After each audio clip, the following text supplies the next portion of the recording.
सभापती महोदय, मी आपल्या परवानगीने महाराष्ट्र विधानसभेने संमत केलेले सन 2026 चे विधानसभा विधेयक क्रमांक 17 महाराष्ट्र निरसन विधेयक 2026 ही आपल्या अनुमतीने मांडतो। विधेयक मांडण्यात आले। सभापती महोदय, या ठिकाणी मला सभागृहाच्या सदनास लक्षात आणून द्यायचं आहे की आपल्या विधानसभेमध्ये जे विधेयक मंजूर झालंय ते विधानसभेतलं विधेयक मी आपल्या समोर मांडतोय। विधेयक खऱ्या अर्थाने 135 विविध कायद्यांच्या संदर्भामध्ये मंत्रालयातील विविध विभागांचा अभिप्राय आल्यानंतर त्यामधले 80 निरसन कुठले कायदे केले पाहिजे त्या संदर्भातलं बिल आहे। आणि मग अध्यक्ष महोदय, बिल अतिशय छोटं पण महत्वाचं आहे। अशाच पद्धतीचं एक विधेयक आपण शिंदे साहेबांना आठवत असेल, नागपूरला सुद्धा अशा स्वरूपाचं विधेयक त्या ठिकाणी चर्चा केली होती। अध्यक्ष महोदय, नेमके बिल काय आहे तर महाराष्ट्रातील अनेक अधिनियम हे कालबाह्य झालेले आहेत आणि त्याची कारण काय तर राज्याची पुनर्रचना झाली त्यावेळेला काही अधिनियम आणि कायदे हे कालबाह्य झाले। त्याची स्पेसिफिक कारण आहेत। अन्य कुठल्याही कायद्याला शिंदे साहेब आहे ना, नाही एक मिनिट, जे आहे त्याची यादी दिलेली आहे ते आपण बघा आणि बरोबरीने ती यादी वाचून दाखवतो। दुसरं, नवीन कायद्यांची काही ठिकाणी अधिनियमितता झाली, म्हणजे जुने कायदे बदलून नवीन कायदे त्या ठिकाणी आले, असे नवीन कायदे आले आणि काही वेळेला संविधानिक बदल झाले। अशा 3 कारणांमुळे जे महाराष्ट्रातील कायदे कालबाह्य झाले ते कालबाह्य झालेलेच केवळ कायदे, संविधानाच्या अंतर्गत काही बदल नाही। आता असलेल्या एक्झिस्टिंग कायद्यांना कुठेही हात लावलेला नाही।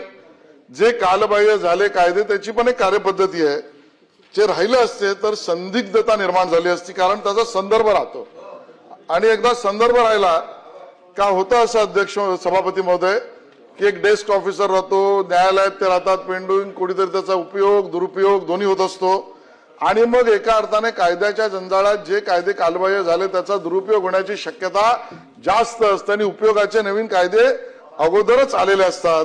आणि म्हणून मुंबई अधिनियम, मुंबई विनियम, बंगाल विनियम, मध्य प्रांत व वराड अधिनियम, हैदराबाद अधिनियम, मध्य प्रदेश अधिनियम अशा कायद्यांना ज्याच्या संदर्भामध्ये कार्यपद्धती आपण केली ती म्हणजे सुरेश कुमार सेवानिवृत्त IAS अधिकारी यांच्या अध्यक्षतेखाली एक समिती स्थापन झाली आणि गुड गव्हर्नन्स सुशासन समितीच्या नावावर या कालबाह्य झालेल्या महाराष्ट्रातील कायद्यांच्या बद्दलचा पुनर्विलोकन आपण त्या ठिकाणी केलं, नंबर 1।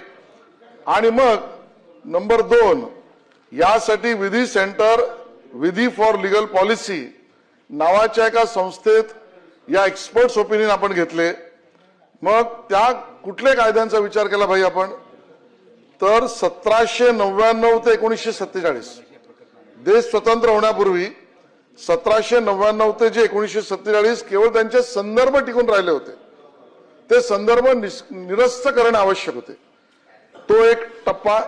आणि दुसरा 1947 ते 1960 ज्या वेळेला परबसाहेब राज्याची निर्मिती झाली त्या 1960च्या आधी म्हणजे 1947 ते 60 बरे 2 टप्पे का घेतले तर 1799 ते 1947 मध्ये 47 नंतर 50 ला संविधान आपण ज्या वेळेला आणलं त्यावेळेला जे कायदे निरस्त होणं आवश्यक होतं ते पेंडिंग राहिले आणि त्याचा केवळ संदर्भ सूचित नाव राहिला म्हणून ते गेले।